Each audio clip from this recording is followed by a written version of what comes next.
Հարգելի գործընկերներ, ինչպես արդարացիորեն նշվեց մեր գործընկերների կողմից, որ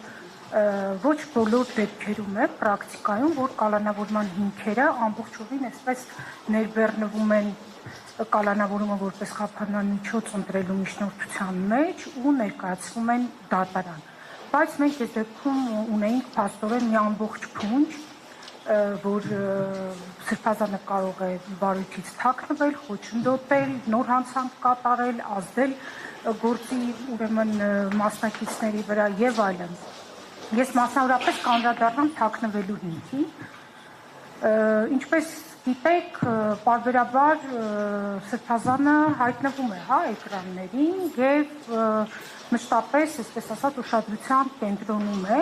Տվյալ օրերին, ինչպես պարոն Զոհրաբյանը նշեց, քահանաների ժողովն է եղել եւ Սրբազանը գտնվել է մայր աթոռում։ Հետեւաբար նրա թաքնվելու մասին որևէ միտք չէր կարող գոյություն ունենալ այն պահին, երբ որ արդեն ձերբակալման համար ուրեմն իրավապահ մարմինները եկել էին մայր աթոռ։ Այստեղ ինչն է կարևոր, Սրբազանը իրականում մեծ ջանքեր գործադրեց, որպեսզի ներկայանա քննչական կոմիտե, որովհետև եւ հոգեվորականները եւ այնտեղ գտնվող քաղաքացիները շատ մեծ ուրեմն այսպես պաթոսով դիմադրություն էին ցույց տալիս, որ իրենց առաջնորդը, հոգեվոր առաջնորդը հանկարծ չհայտնվի ապօրինի մեղադրանքի առջև եւ կանգնի դատարանում որպես մեղադրյալ։ Հետեւաբար կարող եմ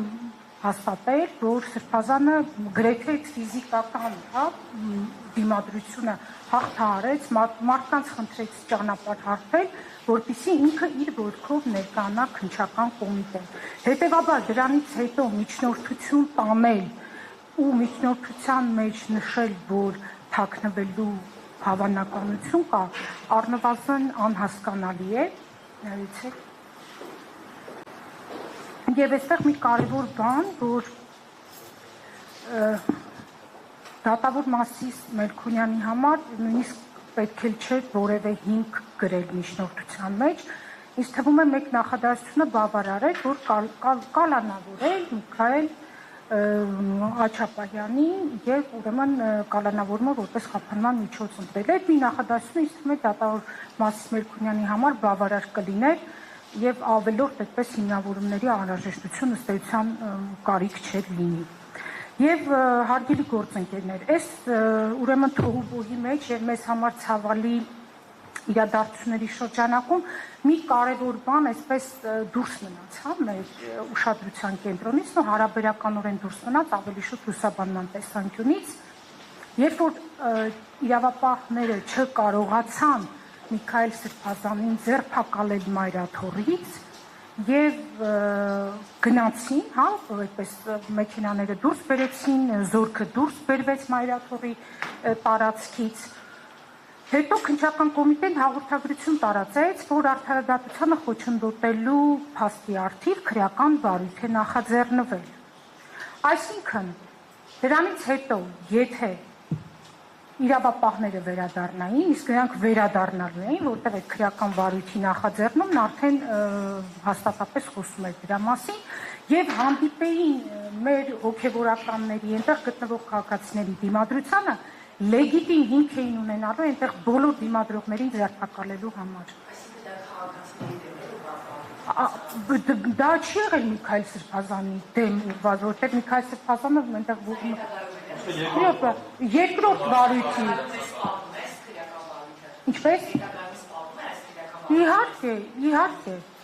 Այնտեղ մասնակիցներին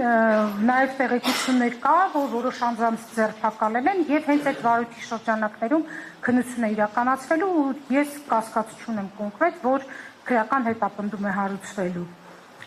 Եվ այստեղ Միքայել Սրբազանի դիրքորոշումը, որ ինքը գնա, ներկայանա եւ իրենից բացի ոչ մեկ չտուժի, այս պարագայում շատ մեծ կարեւորություն ունի։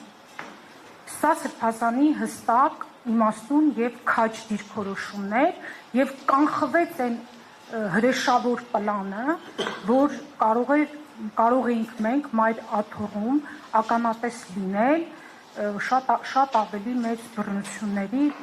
տեղից էլ մենք արդեն միջազգային հանրության աչքի առջև այդքան էլ բարենպաստ վիճակում չէ։ Շնորհակալություն։